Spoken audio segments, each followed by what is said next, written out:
반드시 축복하시겠다고 말씀하신 주님, 또한 그 약속과 같이 영원한 하늘나라를 우리에게 허락하신 주님, 우리에게 주신 은혜와 우리에게 베푸시는 하나님의 사랑을 생각하며 감사와 찬양을 올려드립니다.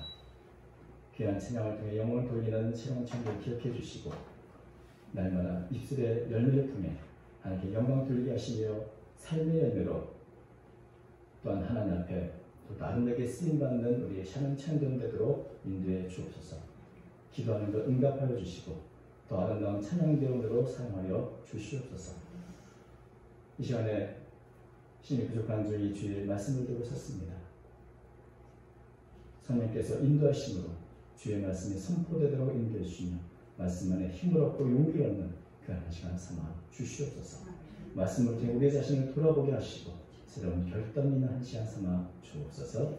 우리 주 예수님 이름으로 기도하옵나이다. 아멘. 인디안 우화 중에 이런 이야기가 있습니다. 우리 마음에는 두 마리의 늑대가 항상 싸우고 있다. 한 마리는 못된 늑대이고 한 마리는 착한 늑대인데, 그러면 이 싸움에서 어떤 늑대가 이기게 된다? 어떤 늑대가 이기게 되죠? 우리가 먹이를 주는 늑대. 우리가 먹이를 주는 늑대가 이긴다. 그러니까 순간순간 우리가 이 우화처럼 참 내 마음에 두 마음이 싸우는구나. 선한 마음과 나쁜 마음이 서로 갈등을 겪고 싸운다. 이런 것을 느낄 때가 있습니다. 또 우리 하나님을 믿는 분들 가운데는 하나님의 뜻과 사람의 뜻 사이에서 이걸 어떤 걸 해야 하나 고민하고 갈등할 때도 있습니다. 물론 우리가 하나님의 뜻대로 살아야지 라는 것은 다 알고 있지만 하나님의 뜻을 따르는 게 그렇게 말처럼 쉬운 일이 아니고 늘 올바른 것을 선택할 수 있는 용기가 필요한 것입니다. 오늘 본문에 있는 사건도 바로 이런 용기, 이런 결단 필요한 그런 사건입니다. 어떻게 보면 마음에 큰 갈등이 일어날 수 있는 그런 상황의 사건이 일어난 것입니다. 베드로를 비롯한 사도들이 성전에서 백성에게 복음을 전하는데 그 유대 지도자들에 의해서 체포를 당하고 감옥에 갇히게 됐습니다. 근데 그 밤에 하나님께서 천사를 보내셔가지고 이 사도들, 베드로와 여러 사도들을 다 감옥에서 나오도록 탈출을 시켜줬습니다. 그리고 나서 천사가 이렇게 말합니다. 우리가 일제 말씀은 5장 20절입니다. 가서 성전에 서서 이 생명의 말씀을 다 백성에게 말하라. 감옥에서 이제 탈출을 시켰으면 자 이제는 잡히지 않게 멀리 도망가서 안전한 곳에 가서 계속 이 생명의 말씀을 전하라. 이러면 참 좋은데 지금 성전에서 갇히다가 잡혀갔는데 다시 또 풀어주면서 말씀하시기를 가서 다시 성전에서 이 생명 말씀을 전하라. 지금 그 성전에 가서 또 가르치다 보면 체포되는 것은 시간 문제입니다. 또 거기다가 이제 탈옥했다는 죄목까지나 더 늘게 됐습니다.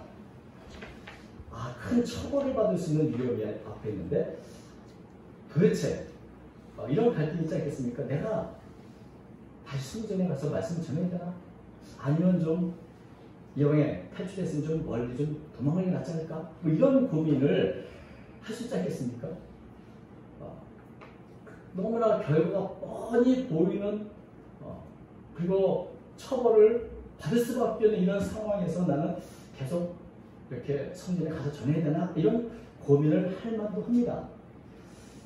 그런데 이 말씀을 보니까 사도들이 이 말씀을 듣고 주저하고 갈등하고 뭐 그런 것이 아니라 즉시 새벽부터 가서 성전에 가서 가르치기 시작합니다. 그러니까 보면 새벽부터 21절에 그렇게 되어 있죠. 그들이 듣고 새벽에 성전에 들어가서 뭐 조금도 주저하지 않고 아주 당장 새벽부터 가서 가르치기 시작한 거죠. 어떤 갈등이 전혀 없는 것처럼 보입니다. 그리고 그날 우리가 아는 것처럼 대제사장이 그리고 여러 종교 지도자들이 이 사도들을 공식적으로 신문하고 재판하기 위해서 공회를 열었습니다. 그리고 그들을 데리고 오라 그렇게 명령했는데 가보니 이미 탈출하고 없습니다. 어디 있느냐? 다른 사람이 말합니다. 지금 성전에서 또 말씀을 가르치고 있던데요. 다시 잡아와라 이래가지고 이제 다시 또 잡혀왔습니다. 혹시 우리는 이게 성전에서 가르치다 보면 잡으러 올 때 어떤 또 다른 기적이라도 나타나지 않을까 이런 기대를 할 수 있지만 혹시나 했지만 역시나 아무런 기적도 일어나지 않고 그들은 또 무력하게 잡혀서 공의하게 끌려오게 됐습니다. 겨우 몇 시간 되지 않는 시간에 모두 다 잡혀와서 이렇게 공의 재판을 받게 되는데 그러면 도대체 천사는 왜 이들을 탈출시켜준 걸까요? 그 몇 시간 성전 안에서 말씀 전하라고 그 어려운 기적 같은 천사를 보내서 탈출을 시켜준 이유가 무엇일까요? 여러분, 참 생각을 좀 해보면 만약에 그냥 감옥에 갇혀 있다가 재판받으러 나오는 것하고 갇혔다가 기적적으로 탈출했습니다. 그럼에도 불구하고 다시 또 성전에서 말씀을 하다 또 잡혀서 오는 거하고 뭔가 다른 게 있을까요? 결과는 똑같습니다. 결과는 똑같이 재판장에 서서 신문을 받고 재판을 받는 건 똑같은데 과정이 다릅니다. 그 과정이 다른 것만큼 사도들의 마음 자세도 달라졌습니다. 왜 그럴까요? 기적 같은 탈출을 경험하면서 사도들은 몇 가지를 확신하게 되었습니다. 하나는 하나님을 보호하시는구나. 하나님이 우리가 하는 모든 것을 알고 계시는구나. 기적 같은 탈출을 통해서 하나님이 우리를 기뻐하고 계시는구나. 이것을 확인하게 되죠. 또 하나는 생명의 말씀을 전하는 우리의 사명은 옳은 것이었다.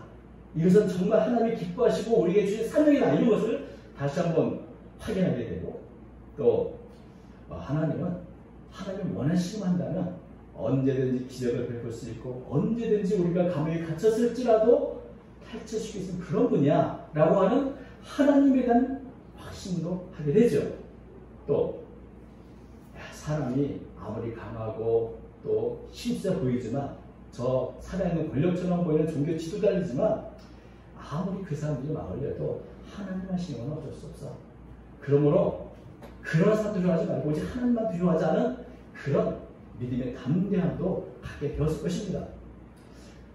하나님의 나를 보호하신다. 하나님의 나를 기뻐하신다. 하나님의 나를 지지하고 계신다. 하나님의 나를 인도하시고 내가 하는 것이 하나님의 뜻이다. 이런 분명한 확신이기 때문에 그들은 주저하지 않고 성전에 나서 말씀을 전하기도 했고 또 재판정 앞에서도 담대하게 만약에 이런 경험이 없다면 감옥에서 또 재판을 받으면서 참 마음이 소심해지고 또 위축됐을 텐데 사도들 보면 전혀 그런 것이 보이지 않습니다. 바로 천사를 통한 놀라운 기적의 체험을 했기 때문에 그런 것입니다.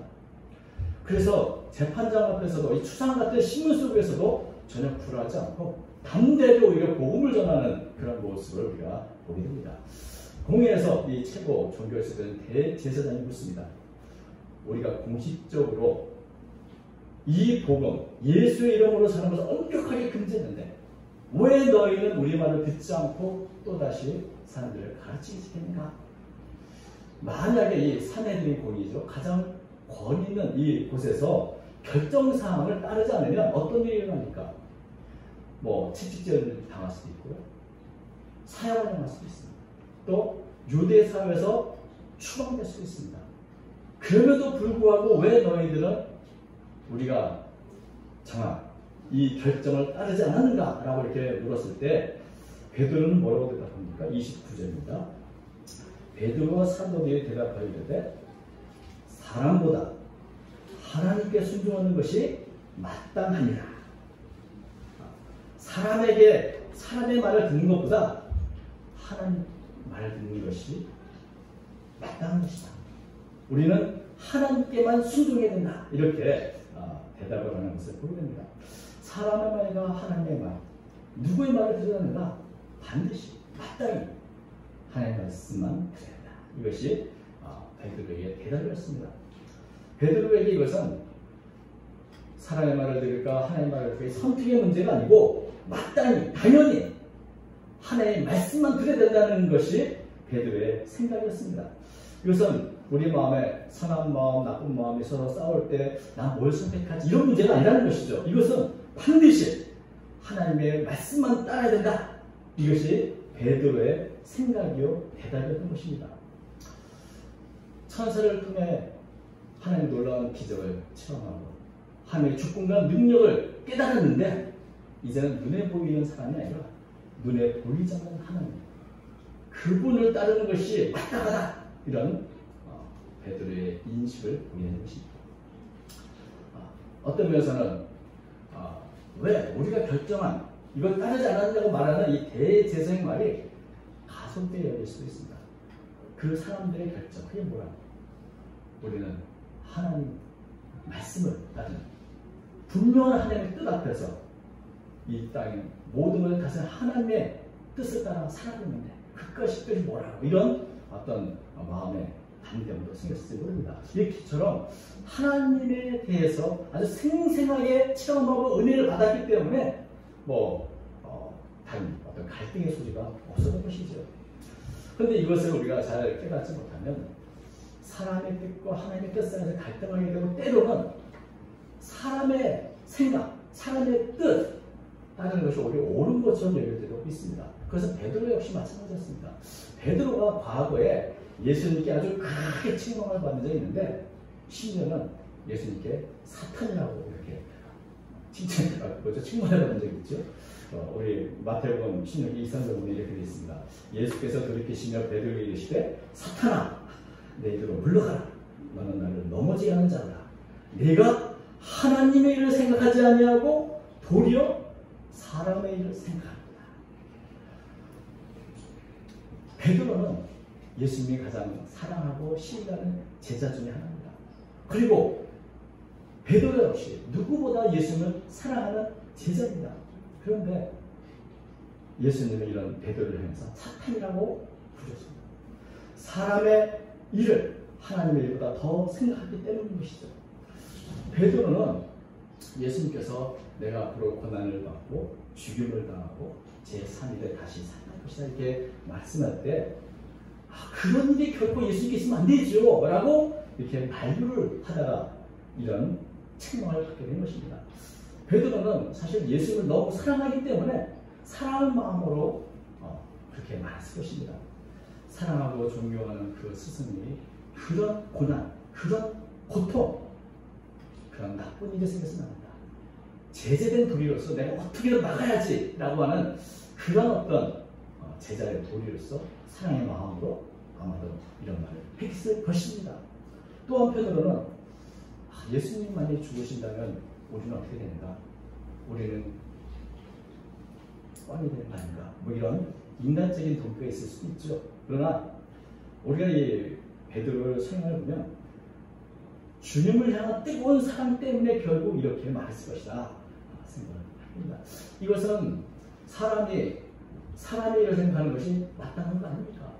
인정이 있고 도리가 있는데 그런데 예수님은 이런 베드로를 향해서 사탄이라고 말씀하시고 네가 하나님의 일을 생각하지 않고 도리어 사람의 일을 생각한다고 책망을 하신 것입니다.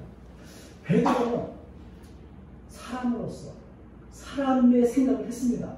그런데 예수님께서 원하셨던 것은 베드로가 보다도 크게 하나님의 나라, 하나님의 일을 생각했어야 되는데 라고 말씀하시고 있는 것이죠. 베드로는 예수님이 십자가에서 왜 죽으셔야 되는지, 하나님께서 왜 이런 일을 하셔야 되는지에 대해서는 전혀 생각이 없었습니다. 하나님은 온 세상을 구원하기 위한 원대한 계획 속에서 이 일을 행하고 계시는데 이에 관심이 없었던 것이죠. 하나님의 일이 아니라 사람의 일, 그래서 내가 생각해서 사람 일만 생각해가지고 이런 사탄이라고 하는 책망까지 받게 된 것입니다. 우리가 사탄이라고 생각하면 아주 거창하고 아주 사악한 그런 일을 하는 존재로만 생각할지 모르지만 우리가 하나님의 일보다 사람의 일을 생각하는 그 시간은 사탄이 나를 지배하는 시간일 수 있습니다. 우리가 별거 아니라고 생각하는 작은 일들, 그러나 하나님보다 사람의 일, 사람의 욕심, 이런 것들을 따르는 그 시간이 사실은 사탄이 내 안에서 활동할 그런 시간일 수 있습니다. 사탄의 일은 크든지 작든지 하나님의 일을 방해하고 반대하는 것입니다. 그래서 사람으로 하여금 하나님의 뜻이 아니라 사람의 뜻만 생각하게 하는, 그것은 바로 사탄의 동역자가 되는 것이고 사탄을 돕는 일이 되는 것입니다. 바로 그 순간 예수님은 베드로 안에서 일하는 사탄의 역사를 보았기에 사탄아 물러가라고 책망하신 것입니다. 하나님의 뜻에 반대가 되는 것은 바로 사탄의 하수인이 되는 것과 같은 것이죠. 그래서 하나님의 뜻과 사람의 뜻 사이에서 우리가 마치 선한 늑대한테 먹여 줘야 되나 나쁜 늑대한테 먹여 주나 이런 어떤 선택의 문제가 아니고, 하나님의 뜻과 사람의 뜻 사이에서는 우리는 마땅히 하나님의 뜻만 선택해야 하는 것이죠. 그렇지 않으면 내 자신도 모르게 사탄의 하수인이 될 수도 있고 사탄의 동역자가 될 수도 있기 때문인 것입니다. 이렇게 베드로는 마땅히 하나님의 뜻, 하나님의 말씀을 사람의 말보다 순종해야 한다 이렇게 말했는데, 또 이 베드로 이런 대답은 조금 전에 있었던 사건과 또 한층 더 성숙한 모습입니다. 왜냐하면 지금 베드로가 감옥에 갇히고 재판을 받는 게 첫 번째가 아니고 두 번째거든요. 첫 번째는 어떻게 대답을 했을까요? 사도행전 4장 19절 보면 이렇게 말합니다. 베드로와 요한이 대답하되 하나님 앞에서 너희의 말을 듣는 것이 하나님의 말씀을 듣는 것보다 옳은가 판단하라. 우리는 보고 들은 것을 말하지 않을 수 없다. 여기 보면 판단, 어떤 것이 옳은가 판단해보라 이렇게 이제 대답을 하죠. 사람의 말을 듣는 것, 하나님의 말씀을 듣는 것, 어느 것이 더 옳은가 좀 스스로 분별해보고 판단해서 결정해라. 우리는 하나님의 뜻인 것을 알고 이것이 하나님의 뜻이기 때문에 우리는 전하지 않을 수 없다. 이게 판단을 얘기하고 있습니다. 다시 말하면 베드로는 판단이 느껴진 이것이 하나님의 옳은가 그른가 이것을 판단해서 옳은 것을 선택하고 옳은 판단 속에서 이것을 했다고 이렇게 대답을 한 것이죠. 그런 베드로의 모습이 지금은 어떻게 바뀌었습니까? 참 베드로의 변화를 보면 참 재밌죠. 처음에는 예수님께 하나님의 일을 생각하고 사람의 일을 생각한다고 생각하던 베드로가 조금 더 지나서는 성령의 어떤 오순절을 겪고 나서는 하나님 앞에서 사람의 말을 듣고 하나님의 말이 옳은 것이다라고 판단 속에서 우리는 전하지 않았던 말고, 지금은 이 천사를 통해 하나님의 경험을 얻고 하나님의 은혜를 충만히 받고 나서는 하나님의 뜻에 하나님의 말씀에 순종하는 것이 마땅하다 이렇게 이제 성숙해가는 믿음이 깊어가는 모습을 우리가 보게 됩니다. 여러분, 왜 우리는 하나님의 뜻보다 사람의 뜻을 따르게 될까요? 그것은 한마디로 믿음이 부족하기 때문이었습니다. 믿음이라는 게 무엇입니까? 늘 말하지만 믿음은 보이지 않는 것을 볼 수 있는 힘입니다. 믿음이 없으면 눈에 보이지 않는 하나님보다 눈에 보이는 사람이 더 두렵게 느껴지고, 믿음이 없으면 눈에 보이지 않는 하나님보다 눈에 보이는 사람에게 인정받고 싶어 하게 되고, 믿음이 없으면 눈에 보이지 않는 천국보다 눈앞에 보이는 이 세상이 더 귀하게 여겨지는 겁니다. 그런데 믿음이 성장하고 믿음이 깊어지면 보이지 않는 세계가 보입니다. 보이지 않는 하나님이 보입니다.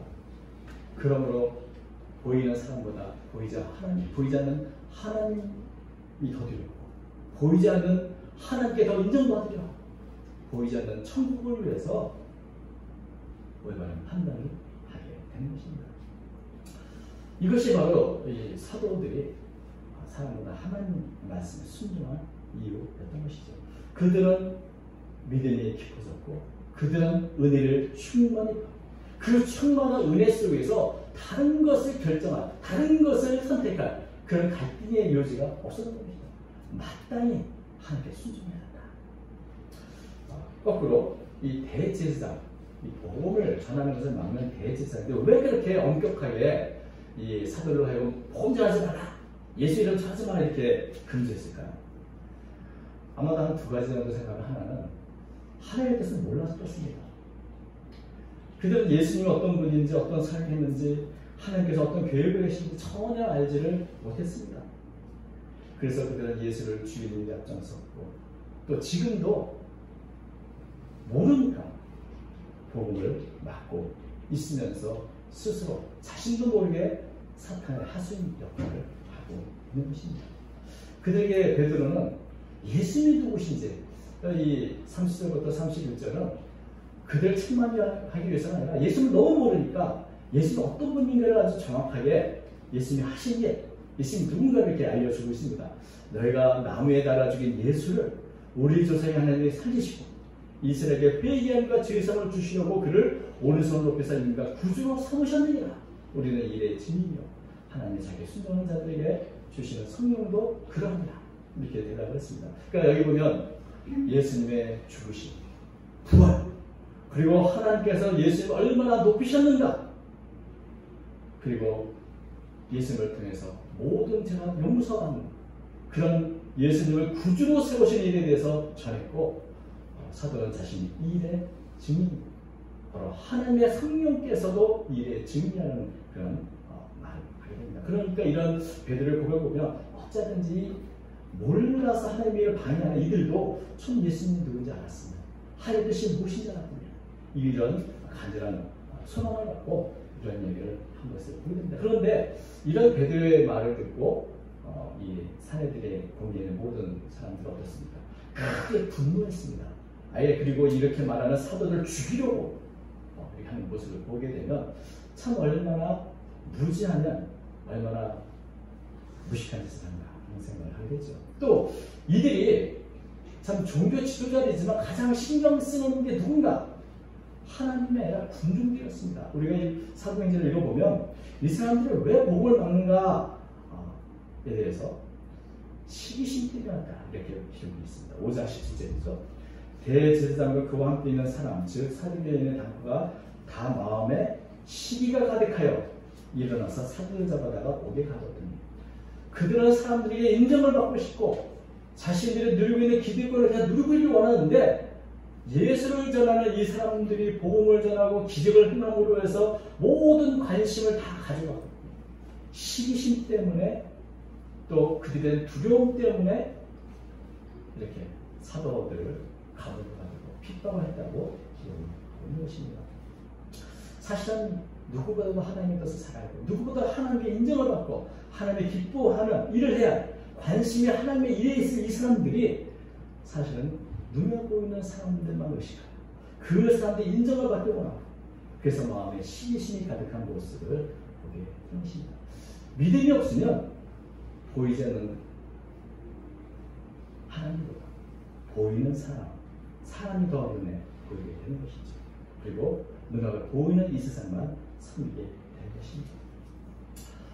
예수님께서는 이런 말씀을 마태복음 10장 28절에 하셨습니다.